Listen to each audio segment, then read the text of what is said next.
नमस्कार दोस्तों, आपका स्वागत है आपके चैनल माइल एसेट मैनेजमेंट पे और मेरा नाम अभिषेक पटेल, जैसा कि आप जानते ही हो। तो आज का हमारा कंसर्न टॉपिक बहुत ही इंपॉर्टेंट होने वाला है, क्योंकि आज हम 18,000 के सैलरी से 1 करोड़ तक का वेल्थ क्रिएशन का हम लोग अपना जो है जर्नी पूरा करने वाले हैं। वो कैसे होगा मैं आपको इस वीडियो के अंदर बताने वाला हूँ। बहुत ही ब्रॉडर व्यू में हम जाने की कोशिश करेंगे, लेकिन हाँ यार, आपको ना प्रॉमिस करना होगा कि आप ना इस चीज के लिए कंसिस्टेंट रहोगे और बहुत ही डिसिप्लिन तरीके से आप इसको करोगे। तो चलिए बिना किसी देरी के शुरू करते हैं आज का हमारा कंसर्न टॉपिक 18,000 से 1 करोड़। तो सबसे पहले हम जानने की कोशिश करेंगे बजट और एक्सपेंसेस को, और बजट और एक्सपेंस जानना बहुत ही जरूरी है अगर आपको 18,000 से 1 करोड़ का सपना पूरा करना है। तो बजट जानने के लिए सबसे पहले आप ये जानिए कि आपकी इनकम कितनी है। अगर आप 18,000 रुपए कमा रहे हैं, उसके बाद हम एक्सपेंस पे चलेंगे कि एक्सपेंस को जानने के लिए सबसे पहले आपको समझना होगा कि 2 तरीके का एक्सपेंस होता है। एक होता है फिक्स एक्सपेंस, दूसरा होता है वेरिएबल एक्सपेंस। फिक्स एक्सपेंस और वेरिएबल एक्सपेंस को समझने की कोशिश करेंगे। फिक्स एक्सपेंस वो होता है जिसको आप तोड़ ही नहीं सकते हो, जिसका कोई काट ही नहीं है, लेकिन वेरिएबल एक्सपेंस को आप तोड़ सकते हो और उसका काट भी है। काट का मतलब ये है कि आप उसको कम कर सकते हो, लेकिन जो फिक्स एक्सपेंस है उसको आप कम नहीं कर सकते हो। जैसे कि रेंट हो गया, ग्रोसरीज हो गए, ट्रांसपोर्टेशन हो गया, ये खर्चे लगते ही लगते हैं यार, इसको आप कम नहीं कर सकते हो। लेकिन वही हम बात करेंगे वेरिएबल की, जैसे मिसलेनियस खर्चा हो गया, कुछ भी एंटरटेनमेंट हो गया, मूवी हो गया, रेस्टोरेंट हो गया, तो ये आप कम कर सकते हो और इससे आप एक सेविंग्स अच्छा खासा कर सकते हो। तो चलिए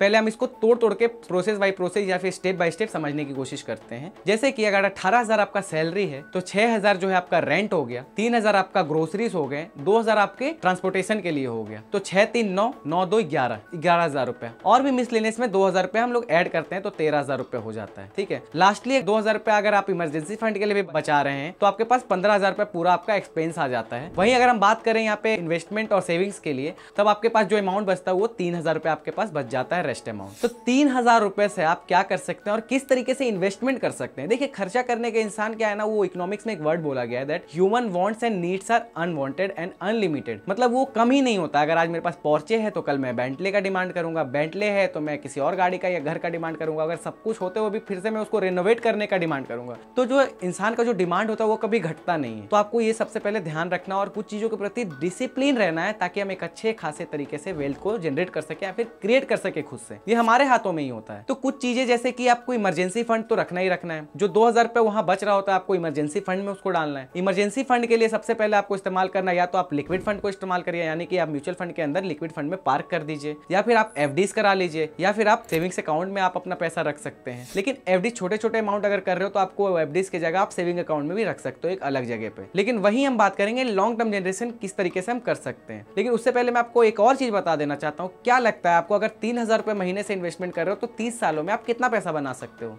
चलिए कोई नहीं, मैं आपको बता देता हूँ। अगर आप 3,000 रुपए महीने से इन्वेस्टमेंट कर रहे हैं म्यूचुअल फंड के अंदर, तो वहां पे आप 30 सालों के अंदर 15% के रिटर्न पे आप 1 करोड़ 80 लाख रुपए तक आप बना सकते हो। और जो आपका इन्वेस्टमेंट अमाउंट होगा वो मात्र 10,70,000 रुपए ही होगा। तो जी हाँ, आप जाके किसी भी SIP कैलकुलेटर पे चेक कर सकते हो कि अगर आप 3,000 रुपए पे अगर 30 सालों के लिए 15% के रेट ऑफ रिटर्न पे अगर आप कैलकुलेटर इस्तेमाल करोगे तो आपको पता चल जाएगा कि आप कितना वेल्थ क्रिएट करने वाले हो। इससे जो है आप 18,000 की सैलरी से 1 करोड़ तक का सपना पूरा कर सकते हैं। लेकिन हाँ, हम कुछ चीजें जानने की कोशिश करेंगे यार। देखो, पैसा तो आप कैलकुलेटर निकालोगे, आप 1 करोड़ के आप 5 करोड़ 10 करोड़ 20 करोड़ 50 करोड़ तक का बना सकते हो, लेकिन उसको डिसिप्लिन तरीके से फॉलो किस तरीके से करें। जब आप एक्सपेंस ट्रैक करते हो तो एक्सपेंस ट्रैक करने के समय पे आपको कुछ चीजें ध्यान रखनी होती है कि क्या आपको हर महीने ही मूवी देखना जाना पड़ता है, क्या आपको हर महीने ही रेस्टोरेंट जाना पड़ेगा, क्या आपको हर तरीके की चीजें जो खर्च होते हैं वो आपको हर महीने से करना ही पड़ेगा, कहीं पे आप कटौती नहीं कर सकते हो क्या? तो आपको ना देखना पड़ेगा, पहले समझना पड़ेगा, अपने बजट को समझना पड़ेगा, अपने एक्सपेंस को समझना पड़ेगा। आपको सबसे पहले डे टू डे रूटीन में जो है आपका बजट जो है उसके हिसाब से आपको एक्सपेंस लिखना होगा। 10 रुपए भी अगर आपका खर्चा हो रहा है तो आप एक ना डायरी बना लो, या फिर आप एक मोबाइल में नोट लिखना चालू कर दो, या 10 रुपए जो है इस चीज में खर्च हुई, 20 रुपए इस चीज में खर्च हुआ, 30 रुपए इस चीज में खर्च हुआ ना। आपको ना एक डायरेक्शन मिलेगा कि मेरा मंथली या फिर वीकली मेरा एक्सपेंस कितना है और कहाँ बेफालतू फिजूल खर्च हो रहा है, जिससे जो है आप एक तरीके से जो है पैसे को कंट्रोल कर सकते हो, मनी को, और जो है आपका एक्सपेंस कम कर सकते हो। जब एक्सपेंस आपका कम होगा, जो पैसा बचेगा वो पैसा जो है आपका इमरजेंसी फंड के साथ साथ इन्वेस्टमेंट में और ज्यादा इन्वेस्ट हो सकता है। ठीक है, इस तरीके से जो है आप अपना एक्सपेंस को कंट्रोल कर सकते हैं, और साथ ही जो है अपना इन्वेस्टमेंट आप म्यूचुअल फंड के अंदर कर सकते हैं, आप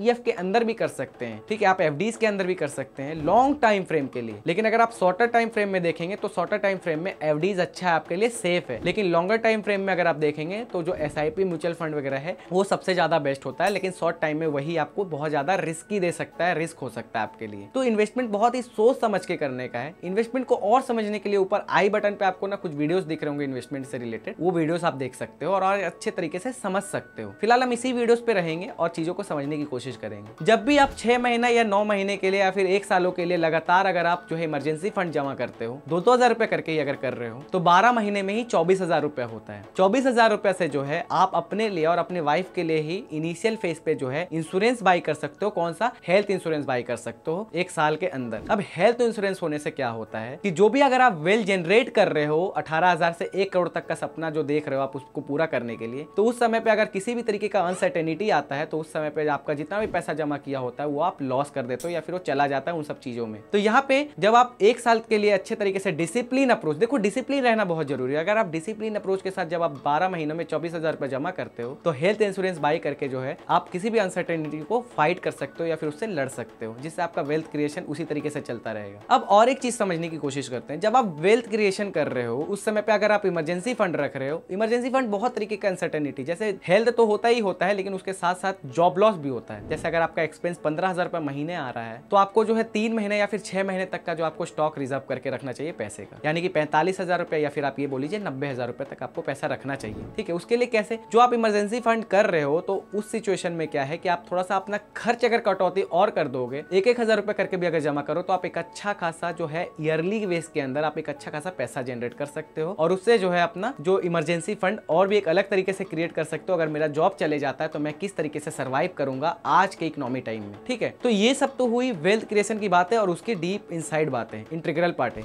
अब हम बात करते हैं कि ये सारी चीजें कैसी होगी या फिर किस तरीके से आप इसको कर सकते हैं। तो इसके लिए सबसे पहले आपको कंसिस्टेंट रहना होगा, डिसिप्लिन रहना होगा, जो कि मैंने आपको शुरुआती वीडियोस में ही बताया। डिसिप्लिन तरीके से ही आप जब कंसिस्टेंट रह के अपने पैसे को जमा करते हैं और तरीके से उसको डाइवर्सिफाई करते हैं कि यार जो मेरा रेंट है वो तो ये जाएगा ही क्योंकि ये फिक्स एसेट के अंदर आता है, ग्रोसरीज भी जाएगा, ट्रांसपोर्टेशन भी जाएगा। लेकिन वहीं अगर मिसलेनियस की बात करते हैं तो अगर आप हर महीने में ना जाके अगर क्वार्टरली बेस पे अगर आप जाते हैं मूवी के लिए, रेस्टोरेंट के लिए, तो आप वहां का पैसा बचा सकते हैं। वहां का पैसा बचा के आप डाइवर्सिफाई करके अच्छे जगह पे पैसे को इन्वेस्ट करके आप एक लॉन्ग टर्म में एक अच्छा खासा पैसा बना सकते हैं। तो इस तरीके से जो है आप एक पैसा या फिर वेल्थ क्रिएट कर सकते हैं। आप 18,000 की सैलरी से मुक्त होकर जो है 1 करोड़ का वेल्थ क्रिएशन कर सकते हैं। तो इन सब चीजों को समझना बहुत ही जरूरी है। बहुत लोग इस चीज को समझ नहीं पा रहे हैं कि किस तरीके से होता है। लोग आज भी इसी चीज में परेशान है कि 18,000 की सैलरी यार बहुत ज्यादा थोड़ी है, मैं कैसे करूंगा, नहीं कर पाऊंगा, ये है वो है, बहुत तरीके की बातें करते हैं। लेकिन वहीं अगर आज मैं आज के जो जनरेशन उसको अगर बोलूं कि भाई तू आईफोन ले ले 1.5 लाख का, तो वो 6,000-5,000 की EMI पे बाई कर सकते हैं। तो मैं आपको बोलूंगा बी सेफ और ऐसे रूमर्स और हेरिडिटी पे आप मत जाइए, किसी का सुन के किसी का कहा मत मानिए गलत जगह पे। आप अच्छे तरीके से इन्वेस्टमेंट करिए, इन्वेस्टमेंट को समझने की कोशिश करिए और अगर वीडियो अच्छा लगा हो तो यार लाइक करें, शेयर करें, हमारे चैनल को सब्सक्राइब करें और हाँ बेल आइकन दबाना ना भूलें। मिलते हैं नेक्स्ट वीडियो में और कमेंट करना मत भूलो यार।